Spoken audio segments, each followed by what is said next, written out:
Ağlama, ağlama,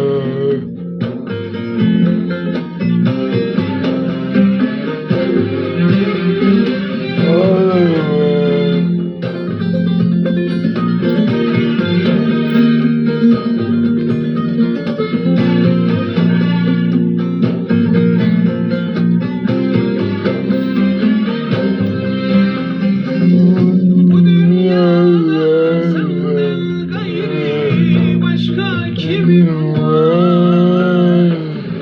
Sana gelen bana gelsin, bir Allah, bir de sensin beni yaşatan. Sana gelen bana gelsin, kadın ben ağım. Bu kar boran yaza döner, acılar tükenir biter. Sil gözün ağlama yeter. Sana gelen bana gelsin, ben ağım. Sil gözün ağlama yeter. Sana gelen bana gelsin, kadın ben ağım.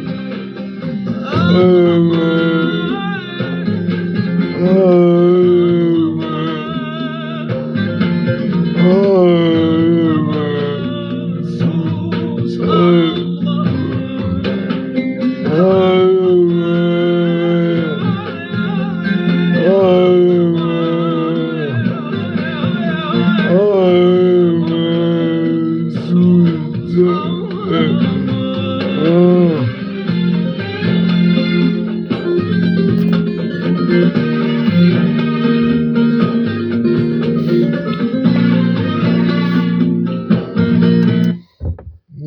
Fazla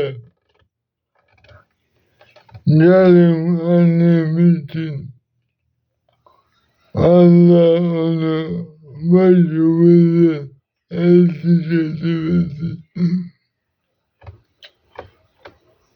Biliyorsunuz annemin ailesi durumu var. Neyse de buluyor. Bütün hastalar için, annem için de dua istiyorum sizden. Bu derdi İnşallah anneme de şifa versin. Önce bütün hastalara anneme de şifa versin.